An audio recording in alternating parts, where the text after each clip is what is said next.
अस्सलाम वालेकुम dear students, कैसे हैं आप सब। उम्मीद करता हूं कि आप सब खैर आफियत से होंगे। तो आज के दिन हम एक थ्योरम डिस्कस करेंगे। कहता है prove that convergence of sequence, important theorem. कहता है prove that the convergence of sequence, ये हमारे पास सीक्वेंस अगर कन्वर्ज करती है तो इसकी वजह से ये भी कन्वर्ज करेगी। ठीक है, दूसरी तरह पढ़ लेते हैं, ये इजी यानी कि आसान अल्फाज में समझने वाला लिखा हुआ है। कहता है इफ़ द सीक्वेंस, अगर ये सीक्वेंस है इज़ कन्वर्जेंट, कन्वर्जेंट है, ये क्या है, कन्वर्जेंट सीक्वेंस है, कन्वर्जेंट है। ठीक है, कहता है देन शो डैट, आपने शो करवाना है कि ये भी कन्वर्जेंट होगी, यानी कि modulus value of absolute sequence, ये भी हमारे पास क्या होगी, कन्वर्जेंट होगी। कन्वर्जेंट को ऐसे भी लिखते हैं। कहता है इसका कन्वर्ट्स क्या ट्रू है कि नहीं, इसको भी जस्टिफाई करें। चलिए आइए स्टार्ट करते हैं। पहले आप देख लें कन्वर्जेंस की दो डेफिनेशन होती है। अगर हमारे पास एक्स एन जो है वो कन्वर्ज करती है एक्स को, इसको कहेंगे कन्वर्जिस टू एक्स, इसको कहेंगे ये कन्वर्ज करती है एक्स को। कब, जब for every epsilon greater than zero के लिए वहाँ पे there exist a positive integer, वहाँ पे एक पॉजिटिव इंटीजर एन एग्जिस्ट करे, सच डैट, इस तरह के एक्स एन माइनस एक्स का मोड लेस देन एप्सिलॉन हो for all n greater than or equal to n के लिए। तो ये कन्वर्जेंस की डेफिनेशन होती है, जो कि हर एक थ्योरम में तकरीबन हम यूज़ करते आए हैं। ठीक है, इसकी दूसरी डेफिनेशन क्या है, limit n approaches to infinity x n जो है वो एक्स के इक्वल हो। ठीक है, ये इसकी दूसरी डेफिनेशन होती है कन्वर्जेंस की। तो क्या कहता है, हमें दिया गया है कि एक्स एन जो है वो कन्वर्ज करती है। हम सपोज कर लेते हैं इट कन्वर्जेस टू एक्स, ये एक्स को कन्वर्ज करती है। Then for epsilon greater than zero के लिए वहाँ पे एक पॉजिटिव इंटीजर एन आएगा, सच डैट कि ये हमारे पास, ठीक है, कि x n minus x less than epsilon for all n greater than or equal to n. इसको हमने वन का नाम दे दिया। तो ये मैं इतनी स्पीड से इसलिए बोल रहा हूँ, पीछे हर एक थ्योरम में यही चीज़ करते हैं। ठीक है, अब एक्स एन के हमने माइनस एक्स कर दिया प्लस एक्स, क्योंकि ये कट के दोबारा वही चीज़ बन जाएगी एक्स एन। ठीक है, इस पे ना आप यानी कि ये देखें एक्स एन था ना, तो एक्स एन आपको पता है एक्स एन के इक्वल ही होता है मोड के, लेकिन मैं माइनस एक्स और प्लस एक्स कर देता हूँ। अब इस पर ट्राइंगुलर इनइक्वालिटी लगाऊंगा, तो मोड जब अलग-अलग करते हैं, ठीक है, तो एडिशन में तो हमारे पास ये ट्राइंगुलर इनइक्वालिटी लग जाती है। अब इसको उठा के दूसरी तरफ ले जाऊंगा तो क्या बनेगा, एक्स एन का मोड और माइनस एक्स का mod less than or equal to x n minus x का मोड। ठीक है, ये हमारे पास, इसको टू का नाम दे दिया हमने। कहता है interchanging x n and x we have, हमने इंटरचेंज कर लिया, जहाँ पे एक्स एन था वहाँ पे एक्स आ गया, जहाँ पे एक्स था वहाँ एक्स एन आ गया, जहाँ पे एक्स एन था एक्स आ गया, पे एक्स था वहाँ पे एक्स एन आ गया। ठीक है, तो ये हमने इसको इंटरचेंज कर लिया। कहता है आर, या फिर हम इसको इस तरह भी लिख सकते हैं, x minus x n less than or equal to x n minus x, यानी कि अब ये देखें एक्स का मोड और माइनस एक्स का मोड सेम होता है।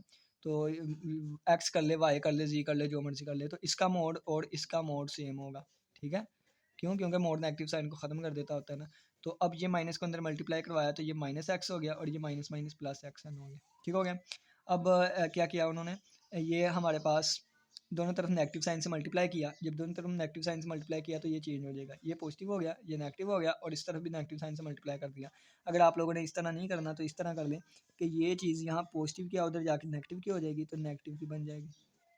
ये अलामत वैसे की वैसे ही रही। अब ये इधर नेगेटिव की थी, इधर आके पॉजिटिव की हो गई। अब ये इधर पॉजिटिव की थी, उधर आके नेगेटिव की होगी, तो देखिए दोबारा यही चीज़ बन गई। इसकी तरफ एक मुंह है, यानी कि इसको इस तरह मैं लिख सकता हूँ ना, इसकी तरफ एक मुंह है और ये एक्स एन माइनस एक्स। ठीक है, तो दोबारा देखें वही चीज़ बन गई। दो तरीके हैं, या दोनों तरफ नेगेटिव से साइन से मल्टीप्लाई करें, इससे चेंज कर दें, नहीं तो इसके उठा के इधर इधर इधर ले आए। अब ये हमारे पास इक्वेशन, ये हमारे पास इनइक्वालिटी नंबर 1 2 और 3। तो हमने क्या किया, 2 एंड 3 बाय यूजिंग 2 एंड 3। अब ये देखें क्या है, ये देखें ये वाली चीज़ less than or equal to इसके है, less than or equal to इससे है, और greater than or equal to इससे है।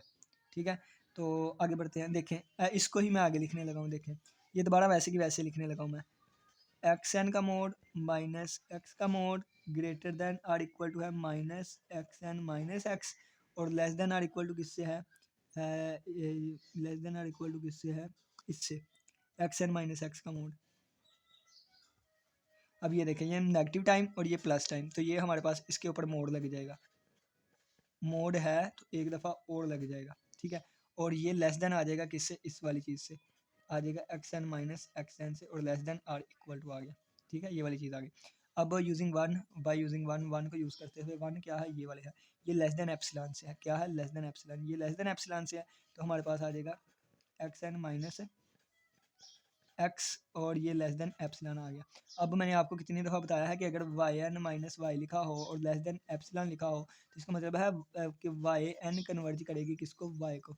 इसी तरह ये चीज़ लिखी है तो इसका मतलब है कि एक्स एन जो है वो कन्वर्ज करेगा किसको, एक्स के मोड को। ठीक है, तो ये लिखा हुआ है कि द सीक्वेंस ये वाली converges and converges to x mod. ठीक है, और ये साल लिख लीजिएगा for all n greater than और इक्वल टू एन, क्योंकि हर जगह हम एन को ही, एन वाली चीज़ ही चलती आ रही है ना। ठीक है, जब ज़्यादा एन आ जाए N1 N2 N3 N4 तो फिर वो कहते हैं उनमें से सबसे मैक्सिमम लेना है। तो उम्मीद करता हूँ कि इसकी समझ आई होगी। सिंपल आसान प्यारा सा थ्योरम था जो कि हमने 5 मिनट में कर लिया, हालांकि मैं करवाने को 10-15-20 मिनट में करवा सकता था। अगर समझ आई है तो फिर तो बहुत अच्छी बात है, नहीं समझ आई तो एक दफ़ा दोबारा देखिएगा, उम्मीद है कि समझ आ जाएगी, नहीं तो कमेंट सेक्शन में लाजमी पूछिएगा।